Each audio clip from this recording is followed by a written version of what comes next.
16 years after the death of Emperor Marcus Aurelius, Rome is run by corrupt twin emperors Geta and Caracalla. Aurelius' dream of a perfect Rome has fallen because the twins' aggression is spreading through the empire and slowly bringing it down, so the fall of the great city is inevitable. In the North African kingdom of Numidia, Hanno lives a calm life with his wife Aurishit. However, peace is interrupted when sirens announce an invasion by the Roman army. After seeing the smoke coming from the city, Hanno and Aurishit put on their armor and join the rest of the citizens to listen to their leader Jugurtha make a defense plan. Before leaving for battle, Hanno and Aurishit exchange rings and promise to look out for each other. The couple joins the team at the wall and Hanno gives an inspiring speech. Soon the Roman ships led by General Acatius appear at the shore, so the Numidians open fire with their catapults and bows. The ships take heavy damage, however Acatius orders his men to keep moving while they retaliate with their own catapults and archers. Fire spreads on both sides and several men die in just a few minutes. Once the ships reach the fortress, the Roman army lowers some platforms and invades. Acatius continues to lead as he brings down soldier after soldier with his sword and no mercy. Hanno does the same on his side, killing Romans at impressive speed. As the Romans storm into the fortress with the strength of their shields as protection, Aurishit shoots her arrows from above, offering cover for the sword fighters.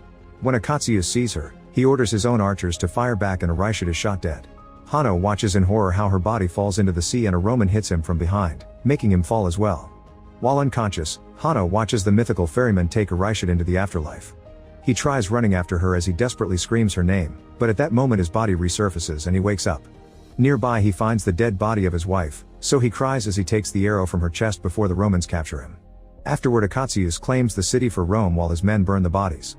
All the citizens including Hanno get burning brands on their bodies, marking them as slaves. Next the slaves are sent to Rome in the ships.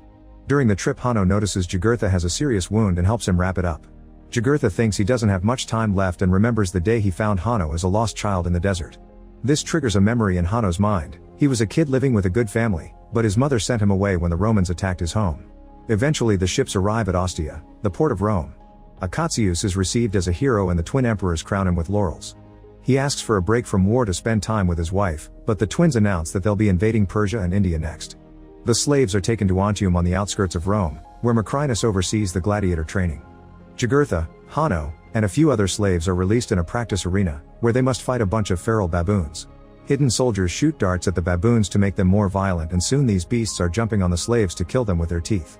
Jugurtha refuses to fight and drops to his knees as he waits for the end. Hanno wants to save him from the creatures, but it's too late and Jugurtha dies. When the baboon comes after Hanno, he stops it by putting his chains in its mouth and biting its leg. Then he chokes the baboon to death with his chains, which impresses Macrinus to the point he decides he'll buy Hanno. Afterward Hanno and his friends are sent to the barracks with the rest of Macrinus' slaves, who mock Hanno by making baboon noises. Once the slaves are fed, they're taken to Macrinus so he can judge the new recruits.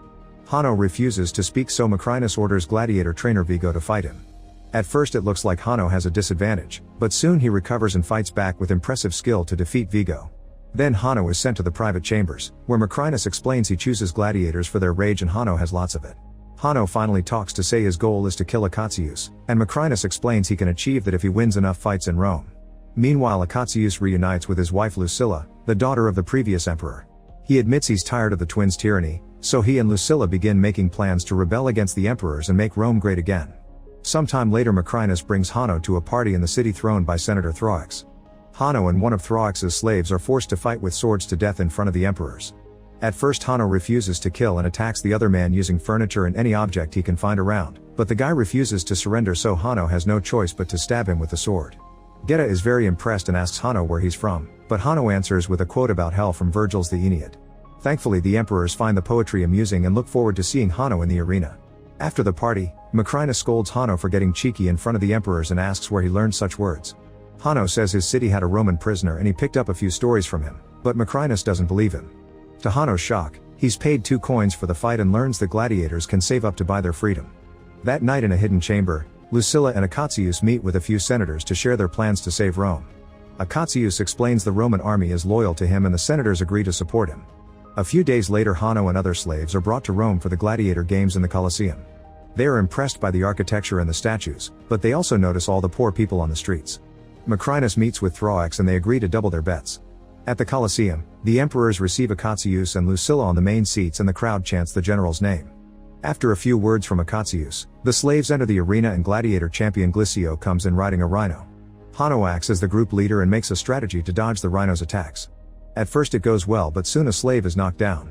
The wound makes him run more slowly, so Glicio easily captures him with some bolas and the rhino kills him with its horn. Then Hanno runs some dirt through his hands, which reminds Lucilla of her former lover Maximus, the protagonist of the first movie. He throws some dirt at the rhino too to create a distraction and jumps out of the way, causing the beast to crash against the wall. Glicio falls off the rhino and gets injured, but he can still move and goes after Hanno. As the men fight and beat each other up, Geta remembers the quote Hanno shared at the party and Lucilla takes it as another clue. Hanno and Glicio continue to fight fiercely using any weapon they can pick up around the arena. When Glicio manages to knock Hanno down, Caracalla chooses blood, but Lucilla asks for mercy. Geta gives a thumbs up to spare Hanno, who says he doesn't want to be pitied by the Romans and starts fighting again. In just a few moves, he manages to stab Glicio and the crowd chants the word kill. This time Geta turns his thumb down and Hanno decapitates Glicio with 2 swords. Now the crowd and even the other slaves chant Hanno's name. In the gladiators' quarters, Dr. Ravi takes care of Hanno's wounds. After the fight, Lucilla goes to her private quarters and puts together the clues she's seen today. The quote and the running dirt confirm Hanno as Lucius, the son she had with Maximus. When Lucius was a kid, he was the only legit heir to the throne, so Lucilla sent him away to save him from the people who wanted to kill him for power. Lucilla cries as she realizes her beloved son is back and invites Macrinus to share a meal. She tries to act casual as she asks about his slaves, but Macrinus can tell she's hiding something. Later Macrinus asks around and learns that Lucilla used to have a son who disappeared. Rumors said Lucilla's late husband wasn't the boy's father because he preferred the company of men. This information helps Macrinus start putting 2 and 2 together. In the evening, Lucilla escapes through a hidden tunnel and meets with a senator friend, who sneaks her into the gladiators' cells. Hanno reveals he does remember her and his real name, but he says Lucius is dead and he's only Hanno now. Lucilla tries to explain herself, however Hanno angrily yells at her and kicks her out. When Lucilla returns home, she tells Akatius that her son is alive and begs for his help, which is overheard by a maid. The next morning Hanno is training with the other slaves, but Vigo is still bitter and sends the group away to make Hanno handle the rowing mechanism alone. At the end of the day Hanno's hands are raw, so Ravi takes care of them while sharing his story. Ravi is a free man and could have already returned to his homeland, but he met a woman, so they started a new life here in Rome. The next gladiator fight will be on ships. The arena is filled with water and a few sharks are swimming in it. The opponents open fire with flaming arrows, and whenever a man is hit, his body falls into the water and becomes shark food. Hanno tells his team to keep rowing, and when they're close enough to the other ship, they destroy their oars. Arrows keep flying and kill a few more men, but this never stops Hanno's men from rowing. Since their enemy can't move without oars, Hanno's ship moves forward and rams right into the other ship, breaking it down in the middle. Then Hanno and his men jump on the enemy's boat to start killing them one by one. More bodies fall into the water as the broken ship is pushed against the wall, putting Hanno near the main seats. He grabs a crossbow and shoots at Akatius, but a fighter pushes him at the last second and he misses. The arrow lands between the twins, who think this was a personal attack. After the fight, the slaves chant Hanno's name again. Vigo comes to scold Hanno for his crossbow trick, but Hanno says Vigo should be glad the arrow wasn't for him. Meanwhile Lucilla's maid shares all the secrets with Thrax. Later Macrinus comes to Thrax's home to pick up all the money from their bets, pointing out this is his house now. Instead of money, Thrax pays him with secrets. There are rebels planning to dethrone the twins, however that plan has been delayed until certain gladiator is rescued from the arena. That night, the palace soldiers pick Lucilla up at her home. In the gladiators' quarters, Akatius and his men are sneaking in to rescue Hanno. However, the emperor's soldiers are already waiting to quickly shoot the men with arrows before capturing Akatius. The couple is taken to see the twins and Geta scolds them for their betrayal, only for Akatius to laugh at him. This enrages Caracalla, who grabs a sword and tries to kill Akatius. Geta immediately stops him, saying the punishment must be public. After the couple is taken to a cell, Macrinus points out that crucifixion is for thieves and Akatius is a hero. So if the emperors want to stay on the citizens' good side, sending Akatius to the arena would be a better idea. The next day Ravi shows Hanno the shrine to the gladiator champions, and Hanno notices that Maximus' name has been scratched off. But in Maximus' grave, his armor and swords are still kept in good condition. On the wall Hanno reads, "What we do in this life echoes in eternity." For the next gladiator fight, extra soldiers are protecting the main seats and Lucilla is kept in shackles. Akatius is the first gladiator and he must fight against soldiers of the Praetorian Guard. Having so many opponents isn't easy, and Akatius is wounded a couple of times, but he's still a magnificent warrior and manages to kill every soldier with his sword. Next Hanno is sent out and starts fighting Akatius, so the crowd doesn't know who to cheer for. Both men are excellent fighters and the battle goes on for a while without signs of ending soon. Eventually Akatius gets tired, so he tells Hanno he knows his real identity and drops his swords before raising his hand as a sign of surrender. Geta immediately puts his thumb down, but before Hanno can raise his sword, Akatius explains he truly loves Lucilla and he would have died for Maximus. This makes Hanno drop his sword too and the emperors get angry, so they order the archers to proceed with the execution. The arrows immediately kill Akatsuus and Hanno asks the crowd if this is how Rome treats its heroes, because then the citizens should expect to be treated worse. Then the crowd begins booing the emperors and the guards keep the people back while their leaders leave the Colosseum. In the evening Macrinus visits Hanno to ask him why he let Akatsuus live. Hanno explains building a better Rome is possible, but Macrinus thinks that's an impossible dream and reminds Hanno he's just a tool. On the streets, the citizens are rioting and starting fires all over the place as they ask for the twins' heads. The soldiers try to stop them, but the crowd fights them and overwhelms them with their numbers. In the royal chambers, Geta and Caracalla begin arguing over what to do and Caracalla blames everything on Geta, who responds by throwing water at his brother's face. Caracalla storms out of the room and Macrinus follows him to manipulate him. He says that Geta will blame Caracalla for everything in public so Caracalla should confront him. Tired of having to share everything, Caracalla grabs a blade and cuts his brother's hand. Geta stops him from going further and reminds Caracalla that he loves him, causing him to hesitate.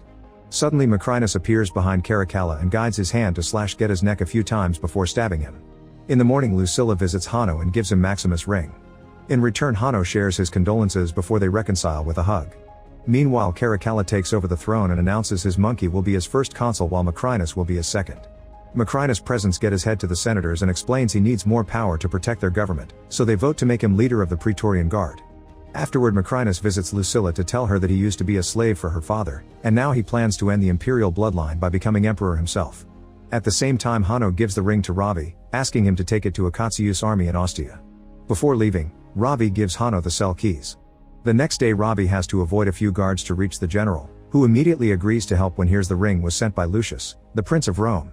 At the Colosseum, Vigo announces this will be Hanno's last fight and shows him the wooden sword of freedom, which he can win if he defends his mother. Suddenly Hanno opens the cell door and knocks Vigo down before slowly killing him with a wooden sword. The other slaves also come out of their cells and quickly kill all the guards who try to stop them. While the slaves open the way, Hanno goes to his father's grave to take his sword and armor. He still has the arrow that killed Arishad and tells it to wait for him. Afterward Hanno gives an inspiring speech to the slaves, who all agree to fight for their freedom. Then he enters the arena and finds Lucilla tied to a post surrounded by rebel senators while the crowd chants his name. Royal soldiers enter the arena too and the crowd boos them, but before they can attack, the slaves rush in to help Hanno fight with fair numbers. As a fierce battle ensues, Caracalla gets excited, but Macrinus is frustrated and tells a commander to call the cavalry. However, this can't be done because the cavalry is protecting the city since Akatsuus' old army is coming from Ostia to invade. They still manage to spare a few soldiers, who soon enter the arena and start killing both slaves and senators without mercy. The crowd freaks out and a guard shoots an arrow, killing a spectator. This is the last straw and now the crowd begins to riot, pushing the soldiers off the walls but also losing more civilians in the process. While everyone is distracted, Macrinus uses the chance to kill Caracalla by inserting a bodkin into his ear. In the arena, enough soldiers have been killed to create an opening and Hanno tries to rescue his mother. At that moment Macrinus shoots an arrow that pierces Lucilla's heart, so she gives Hanno her last words of encouragement before dying. Afterward Macrinus leaves on a horse to join the army at the gates, so Hanno steals a horse to follow him. Minutes later, the Praetorian Guard meets Akatsuus' army led by Ravi outside the city. Hanno appears in front of Macrinus and introduces himself as Lucius, the real heir to the throne. He tackles Macrinus to throw him off his horse and the men begin fighting with his swords. Macrinus turns out to be a fearsome opponent who manages to break Hanno's sword and keeps him short-sighted by throwing dirt at his face. Then Macrinus pushes Hanno into the river and starts stabbing, but the sword keeps bouncing on the armor. Hanno sees himself in the afterlife again and remembers his mother's last words before resurfacing with regained strength. He punches Macrinus before retrieving his sword to cut off his arm, followed by a slash to his stomach that finally kills him. After the body floats away, Hanno reminds the armies of his grandfather's dream of the perfect Rome. All the soldiers chant to show their support and agree not to fight anymore. That night, Lucius goes to the arena and takes some of Lucilla's blood before picking up some dirt in his father's name. Make sure to subscribe and turn on notifications so you can watch more videos like this. Thanks for watching.